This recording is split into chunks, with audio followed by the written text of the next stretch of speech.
부부의 대화는 갑자기 사라지지 않습니다.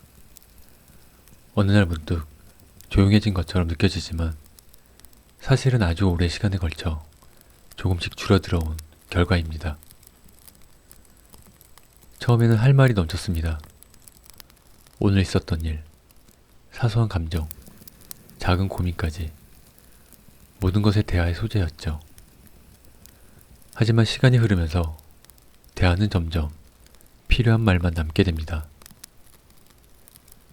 생활이 바빠지면 마음의 여유가 줄어듭니다. 일과 육아, 책임과 현실 속에서 사람은 점점 기능적으로 변하게 됩니다. 대화도 감정이 아닌 정보 전달의 수단이 됩니다.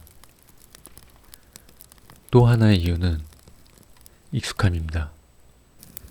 너무 잘 알게 되면 굳이 설명하지 않아도 된다고 생각합니다. 내가 말 안 해도 괜찮겠지. 이러한 한 문장이 부부의 침묵을 키웁니다. 서운함도 큰 이유입니다. 말을 했는데도 이해받지 못했던 경험, 공감받지 못했던 순간들이 쌓이면 사람은 점점 말을 줄입니다. 상처받느니 그냥 말하지 않는 선택을 하게 됩니다. 그리고 나이가 들수록 사람은 자신의 방식에 익숙해집니다. 상대가 바뀌지 않는다는 걸 알게 되면 설득하려는 노력도 줄어듭니다. 그 순간부터는 대화가 멈추는 것이 아니라 포기를 하게 됩니다. 대화가 줄어들었다는 것은 사랑이 사라졌다는 뜻이 아닙니다. 어쩌면 서로에게 너무 익숙해졌다는 뜻일지도 모릅니다. 하지만 익숙함이 깊어질수록 대화는 더 의식적으로 지켜야 하는 것이 됩니다. 부부의 대화는 기술이 아니라 태도에서 시작됩니다. 특별한 말을 잘하는 사람보다 잘 들어주는 사람이 대화를 오래 이어갑니다. 먼저 필요한 것은 정답 없는 대화를 받아들이는 것입니다. 부부의 대화는 문제 해결이 아니라 마음 확인인 경우가 많습니다. 조언보다 공감이 먼저입니다. 대화를 늘리는 가장 쉬운 방법은 질문을 바꾸는 것입니다. 오늘 뭐 했어? 대신 오늘 힘들었던 순간이 있었어? 이 작은 차이가 대화의 깊이를 바꿉니다. 또 하나 중요한 것은 타이밍입니다. 피곤한 밤, 바쁜 아침에는 좋은 대화가 나오기 어렵습니다. 짧더라도 여유 있는 순간을 의도적으로 만들어야 합니다. 대화의 온도를 낮추는 것도 필요합니다. 맞는 말을 하는 것보다 따뜻한 말을 하는 것이 더 중요합니다. 이기기 위한 대화는 결국 침묵을 남깁니다. 그리고 무엇보다 작은 리액션을 아끼지 마세요.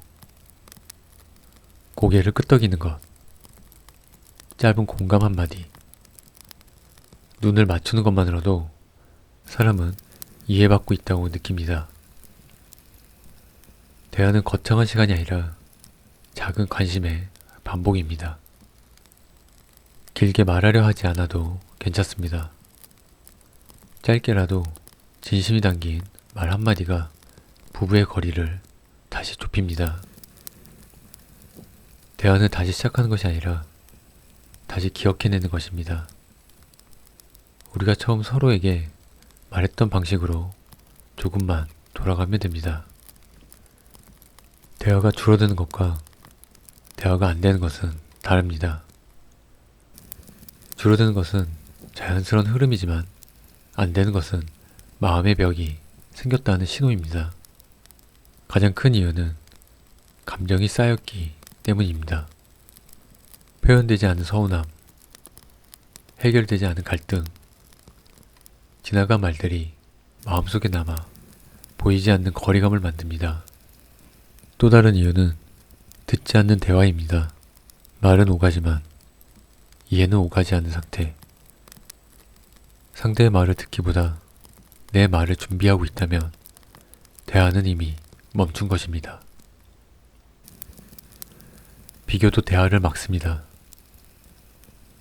다른 집 남편은 누구네 아내는, 이런 말은 대화를 여는 말처럼 보이지만 사실은 마음을 닫게 만드는 말입니다. 감정 표현의 방식 차이도 큽니다. 한 사람은 말로 풀고 한 사람은 침묵으로 버팁니다. 서로 다른 방식이 충돌하면 대화는 점점 어려워집니다. 그리고 가장 깊은 이유는 기대의 무너짐입니다. 이해해줄 거라 믿었고 내 편일 거라 믿었었는데 그 기대가 깨진 순간 사람은 마음을 닫습니다. 대화가 안 되는 부분은 말을 못하는 것이 아니라 말할 용기를 잃은 경우가 많습니다. 상처받을까봐, 실망할까봐 그저 조용해지는 선택을 합니다. 그래서 침묵은 무관심이 아니라 때로는 보호 본능입니다. 자신을 지키기 위한 가장 조용한 방식일지도 모릅니다. 부부의 대화에는 완벽한 정답이 없습니다. 하지만 오래가는 대화에는 공통된 특징이 있습니다. 첫 번째는 속도를 늦추는 것입니다. 부부의 대화는 논쟁이 아니라 동행입니다. 빨리 결론 내리려 할수록 마음은 멀어집니다. 두 번째는 옳은 말보다 부드러운 말을 선택하는 것입니다. 맞는 말이 항상 좋은 말은 아닙니다. 부부 사이에서는 논리보다 온기가 더 오래 남습니다. 세 번째는 과거보다 지금을 말하는 것입니다. 그때 너는 왜 그랬어? 라는 말은 대화를 과거에 묶어둡니다. 지금의 감정을 말하는 것이 관계를 앞으로 더욱더 발전시키게 됩니다. 네 번째는 고마움을 말로 남기는 것입니다. 부부는 고마움을 생략하기 쉽습니다. 하지만 가장 가까운 사이일수록 감사의 말은 더 필요합니다. 짧은 한마디가 오래된 마음을 녹입니다. 마지막으로 기억해야 할 것은 부부에 대하는 기술이 아니라 의지라는 점입니다. 잘 말하는 사람보다 포기하지 않는 사람이 결국 대화를 이어갑니다. 말이 줄어든 관계도 다시 따뜻해질 수 있습니다.